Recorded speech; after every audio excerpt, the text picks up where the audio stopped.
Auriel Oyon, bonjour. Salut. On est ici donc au Mobile World Congress sur le stand à AppsFire. Merci de nous accorder cette interview. C'est un plaisir.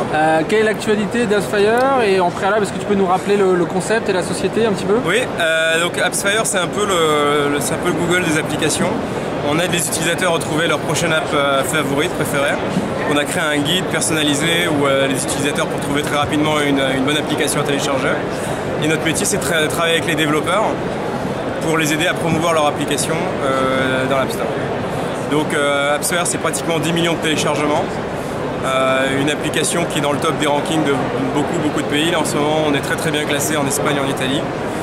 Ça dépend des mois, des fois c'est aux États-Unis, des fois c'est en Angleterre. Chaque jour, on touche 1,5 million d'utilisateurs. On a une app qui est très bien notée, c'est 5 étoiles en moyenne. Donc on ne peut pas faire plus. Et c'est quelque part un guide complémentaire à l'App Store, ça permet de découvrir des applications de manière plus efficace et plus intéressante. Et notre métier c'est de travailler donc avec les développeurs d'applications. Donc on travaille avec des grosses boîtes depuis Disney, Electronic Arts, eBay, Priceline ou des développeurs qui viennent de naître et qui ont lancé leur nouveau jeu, leur nouvel utilitaire et d'accélérer leur phase de téléchargement et de leur aider à grandir plus vite. D'accord. Quel est le business model et le modèle de facturation auprès des éditeurs d'appli? Alors on travaille, donc on est payé par les développeurs pour faire de la publicité. Donc AppsFire, comme je disais, c'est un peu comme Google, c'est-à-dire qu'il y a une petite partie de l'application qui est de la publicité, le reste n'est pas de la publicité, c'est un peu comme sur les résultats de page de Google. Et donc on écrit très clairement publicité et le développeur nous paye pour être placé sur cet emplacement de préférence. Donc ça permet d'avoir une exposition de meilleure qualité. Et il y a deux formules de pricing, soit on est payé au clic, soit on est payé à l'installation.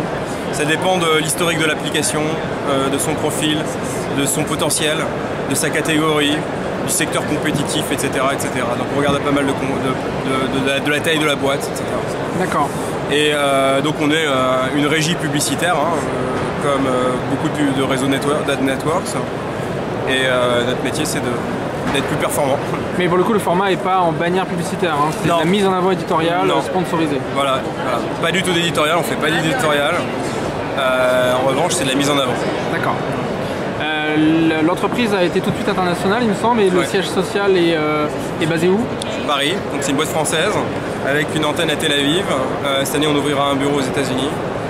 Donc là, c'est en cours. Et le nombre de personnes, oui? Aujourd'hui, on est pratiquement 20. 20 personnes, d'accord. Ouais. Les développements pour 2013, c'est quoi les projets, les défis grossir, pour AppsFire? Grossir. Donc là, on grossit extrêmement vite, comme je le disais tout à l'heure, en Espagne, en Italie. Dans les prochaines semaines, d'autres pays européens.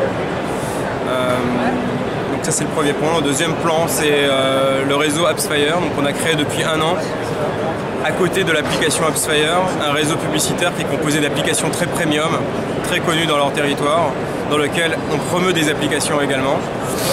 Et là, on lance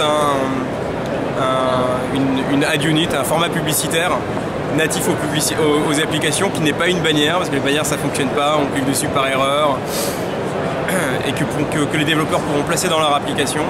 Donc c'est déjà le cas, on a déjà 10 apps qui sont live avec, qui ont d'excellentes performances. Mais là, on va le passer en mode industriel. Et donc, on aura la possibilité et de promouvoir l'application du développeur dans AppsFire et aussi dans des applications de très haute qualité qui ont un bon taux de transformation. D'accord. Au niveau du tracking, comment est-ce que ça se passe? Est-ce que tout est bien aujourd'hui techniquement en place pour traquer les downloads iOS? Alors, oui et non, c'est un énorme casse-tête chinois pour n'importe quel développeur. On travaille soit avec les solutions qui sont utilisées par les développeurs, qui sont soit leurs propres solutions technologiques, donc il y a des gros développeurs d'applications qui créent leurs propres solutions de tracking, soit avec des services tiers comme AdX ou AsOffers ou d'autres. Donc on travaille avec tout le monde. Et puis si le développeur digère rien, on leur propose notre propre solution. On avait initié il y a 1 an le projet OpenUDID qui avait été très populaire à l'époque, et qu'on a décidé d'éclipser parce qu'Apple avait... et puis c'était un projet open source, donc c'est pas un projet commercial. Et Apple avait lancé une alternative qui commence à être adoptée, mais pas encore complètement. Et donc si le développeur n'a rien et qu'il veut utiliser quelque chose, on a quelque chose à proposer également. Mais c'est pas notre métier. Très bien. Auriel, merci beaucoup et très bonne continuation à AppsFire. Merci beaucoup.